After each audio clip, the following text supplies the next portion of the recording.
was born and raised in a family of architects, as simple as that.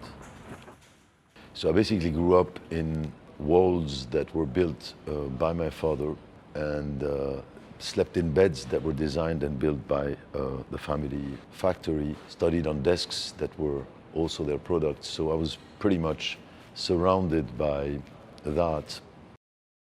I think every architect is unique and every architect should be unique.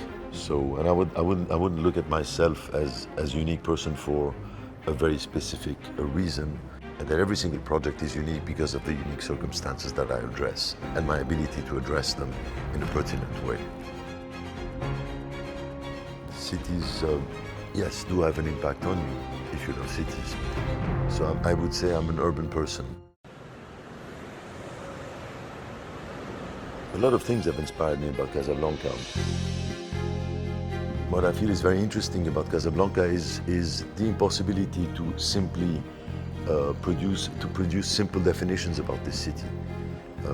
And I think that's very interesting. I'm not interested in cliches. I'm not interested in cities that you understand through very simplistic definitions. So the fact that I can't define Casablanca and I refuse to understand in simplistic terms this city is what makes it very interesting.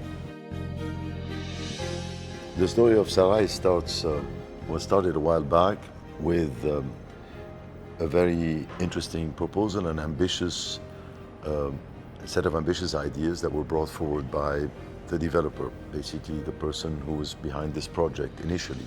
He looked at a number of projects that had made impacts on cities. One of them was the Market Hall in Rotterdam. So we looked at many cases like that.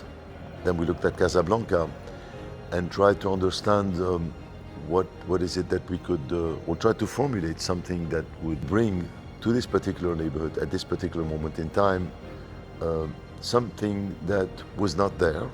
Saray does not provide regular apartments. In fact, it provides probably an unprecedented typology.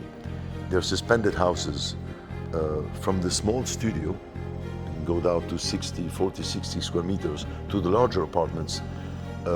You access literally your own house through a passerelle and through your own garden, through your own terrace. They're basically suspended houses, almost independent one from the other, interlocked in space, surrounded and taken in sandwich by a very interesting synergy of different functions. So there's literally a community here. This is not only an architectural exercise. This is a very careful manipulation of and construction of an assemblage of programs and functions in a way maybe that wasn't done before. Not in Casablanca, not anywhere else as far as I'm concerned. So what makes Saray unique is not only its architecture. What makes Saray unique is all these ingredients brought together. Well, I didn't work on this project on my own. The genesis of this project took quite a while at the beginning because there was no precedent to that. There was no precedent to that, not only architecturally, there was no precedent to that even in terms of real estate developments. There was no precedent to that in terms of even trying to evaluate not only the cost of construction at the outset, but also understand how the market would take this, because there was no reference, there was no precedent to that. And I think it takes a lot of courage from a developer to bring forward a situation, a condition, a project, and we're talking something of quite an important scale. What you see in typical residential developments are residential buildings, residential blocks with repetitive floor plates stacked on top of each other, where it's clearly one residential building with a clear entrance. What we've done at Saray is exactly mixing those different components to create a very rich environment through very carefully knitted intersections between these different activities to create an urban setting and an urban environment which is absolutely unique. When you live in a residential neighborhood, it wakes up at a certain time, it sleeps at a certain time. Office buildings basically are shut down at 6 or 5 or 6 in the afternoon, after which, the typical downtown, which is office blocks, become deserted areas, gloomy, scary, and so on and so forth. The difference here is that there are different activities that keep this project pretty much alive, at least when people are awake. Because the Saray site or the Saray plot is quite big, it's pretty much a city block as it intersects 3 streets.